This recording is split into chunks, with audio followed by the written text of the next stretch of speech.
السلام علیکم محترم ناظرین، میں ہوں محمد محسن اور آپ دیکھ رہے ہیں بریز آف نالج۔ یہ فراز سے ہیرا کی طرف کوچ سے 2 روز پہلے کا واقعہ ہے۔ 3-4 سالار خالد رضی اللہ تعالیٰ عنہ کے خیمے میں جا بیٹھے۔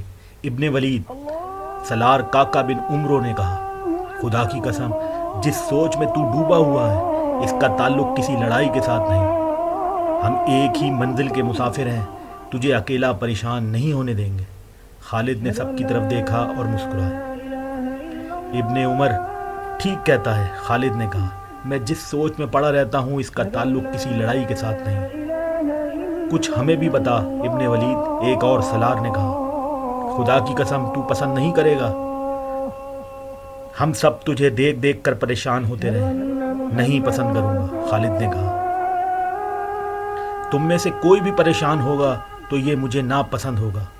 میں کسی لڑائی کے لیے کبھی پریشان نہیں ہوا۔ 3 دشمنوں کی فوجیں مل کر ہمارے خلاف آئیں، میں پریشان نہیں ہوا۔ میں نے خلیفۃ المسلمین کی خلاف ورزی کرتے ہوئے رومیوں کو جا للکارا۔ میں نے ایک خطرہ مول لیا تھا، میں پریشان نہیں ہوا۔ مجھے ہر میدان میں اور ہر مشکل میں اللہ نے روشنی دکھائی۔ تمہیں اللہ نے ہمت دی ہے کہ تم اتنی جری دشمن پر غالب آئے۔ اب میری پریشانی یہ ہے کہ میں فریضہ حج ادا کرنا چاہتا ہوں، لیکن تم دیکھ رہے ہو میں کہاں ہوں اور میری ذمہ داریاں کہاں ہیں۔ کیا میں اس فرض کو چھوڑ کر حج کا فرض ادا کر سکتا ہوں؟ نہیں کر سکتا میرے رفیقو، لیکن میرا دل میرے قابو سے باہر ہو گیا ہے۔ خدا کی قسم یہ میری روح کی آواز ہے کہ ولید کے بیٹے، کیا تجھے یقین ہے کہ تو اگلے حج تک زندہ رہے گا؟ مجھے یقین نہیں میرے رفیقو۔ ہم نے جن 2 دشمنوں کو شکستیں دی ہیں ان کی جنگی طاقتیں تم نے دیکھ لی ہیں، اور تم نے یہ بھی دیکھ لیا ہے کہ تمام قبیلے فوراً ان سے جا ملتے ہیں۔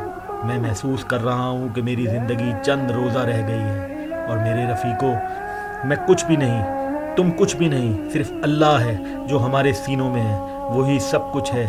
پھر میں کیوں نہ اس کے حضور، اس کے عظیم گھر میں جا کر سجدہ کروں؟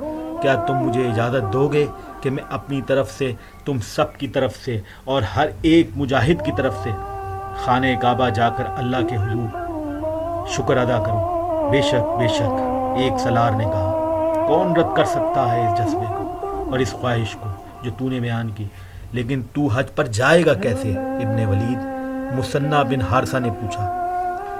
پیچھے کچھ ہو گیا تو میں کسی لڑائی میں مارا جاؤں گا تو خدا کی قسم تم یہ نہیں سوچو گے اب کیا ہوگا؟ خالد نے کہا، کیا میرے نہ ہونے سے تمہارے حوصلے ٹوٹ جائیں گے؟ نہیں، ایسا نہیں ہوگا، رب کعبہ کی قسم ایسا نہیں ہوگا۔ کاکا بن عمرو نے کہا، ہم میں سے کوئی بھی زندہ ہوگا تو اسلام کے پرچم کو گرنے نہیں دے گا۔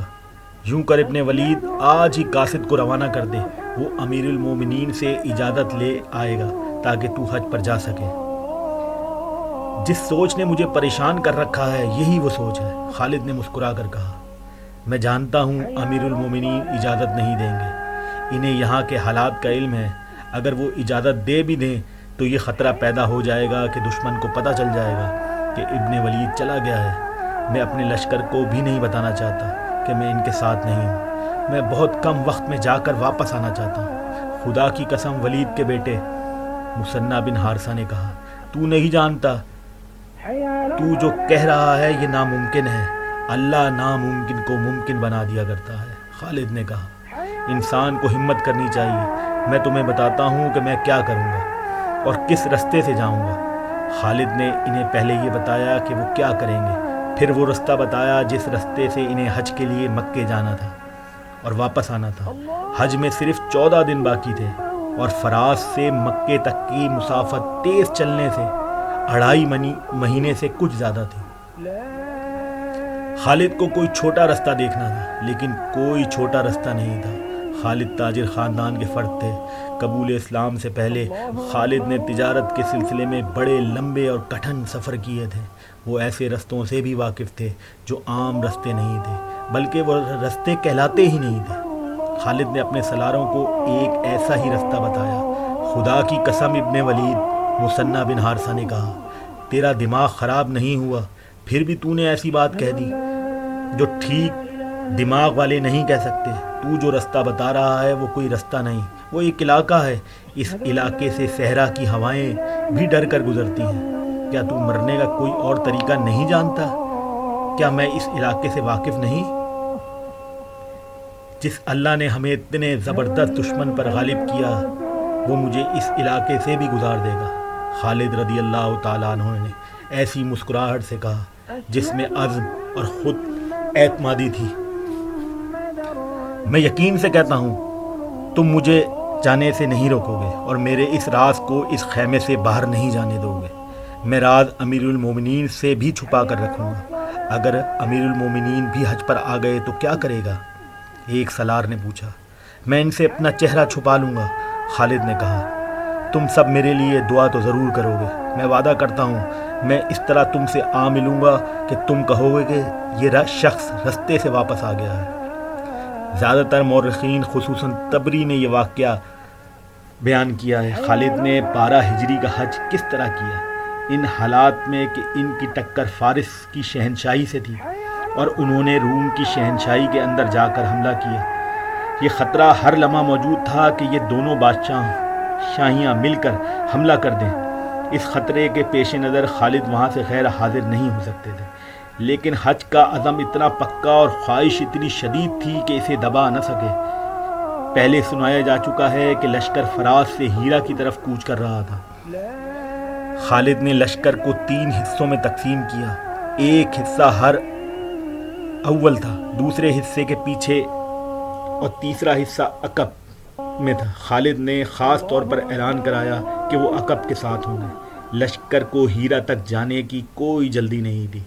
تیز کوچ اس صورت میں کیا جاتا تھا جب کہیں حملہ کرنا ہوتا تھا یا جب اطلاع ملتی تھی کہ فلاں جگہ دشمن کی تیاری ہو رہی ہے۔ اب ایسی صورت نہیں تھی۔ لشکر کے کوچ کی رفتار تیز نہ کرنے کی ایک وجہ تو یہ تھی کہ یہ کوچ میدان جنگ کی طرف نہیں بلکہ اپنے مفتوح شہر کی طرف ہو رہا تھا۔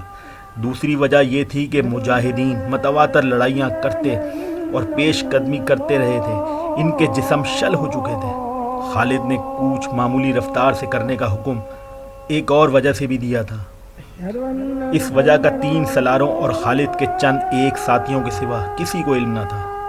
وہ وجہ یہ تھی کہ خالد کو کوچ کے دوران لشکر کے عقبی حصے سے کھسک جانا تھا اور ایک گمنام رستے سے مکے کو روانہ ہونا تھا۔ لشکر 31 جنوری 634 عیسوی کے روز چل پڑا۔ تاریخ میں اس مقام کا پتہ نہیں ملتا جہاں لشکر نے پہلا پڑاؤ کیا۔ رات کو جب لشکر گہری نیند سو گیا، خالد اپنے چند ایک ساتھیوں کے ساتھ خیمہ گاہ سے نکلے اور غائب ہو گئے۔ کسی بھی مورخ نے ان کے ساتھیوں کے نام نہیں لکھے جو ان کے ساتھ حج کرنے گئے تھے۔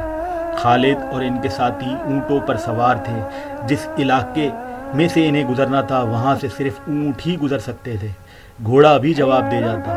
صحراؤں میں بعض علاقے بے حد دشوار گزار تھے، مسافر ادھر سے گزرنے کی جرت نہیں کرتے تھے۔ صحرائی قزاق اور بڑے پیمانے پر راہزنی کرنے والے انہی علاقوں میں رہتے تھے اور لوٹ مار کا مال وہیں رکھتے تھے۔ ان میں کچھ علاقے ایسے خوفناک تھے کہ قزاق اور رہزن بھی ان علاقوں میں داخل ہونے کی جرت نہیں کرتے تھے۔ اس دور میں صحرا کے جس علاقے کو دشوار گزار اور خطرناک کہنا ہوتا تو کہا جاتا کہ وہاں تو ڈاکو اور رہزن بھی نہیں جاتے۔ خالد نے مکے تک جلدی پہنچنے کا جو رستہ اختیار کیا تھا وہ ایسا ہی تھا جہاں ڈاکو اور رہزن بھی نہیں جاتے تھے۔ اتنے خطرناک اور وسیع علاقے سے زندہ گزر جانا ہی ایک کارنامہ تھا، لیکن خالد دنوں کی مسافت منٹوں میں طے کرنے کی کوشش میں تھے۔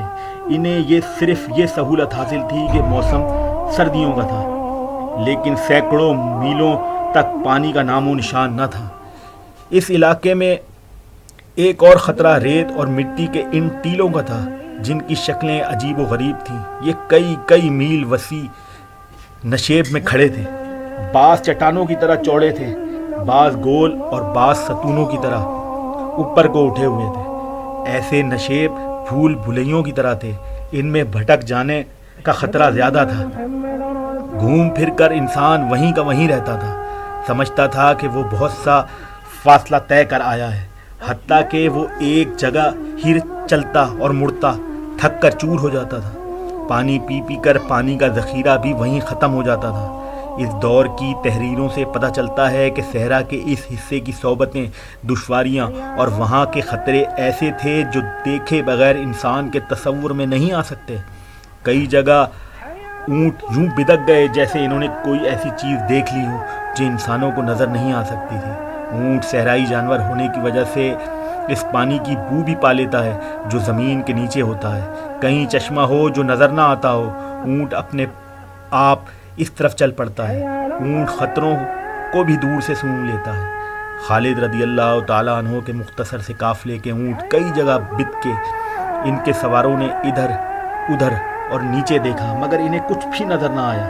زیادہ تر خطرہ صحرائی سانپ کا تھا جو 1.5 یا زیادہ سے زیادہ 2 بالش کا ہوتا تھا۔ یہ دنیا کے دوسرے ملکوں کی سانپوں کی طرح آگے کو نہیں رینگتا بلکہ پہلو کی طرف رینگتا ہے۔ انسان یا جانور کسی کو ڈس لے تو 2-4 منٹوں میں موت واقع ہو جاتی ہے۔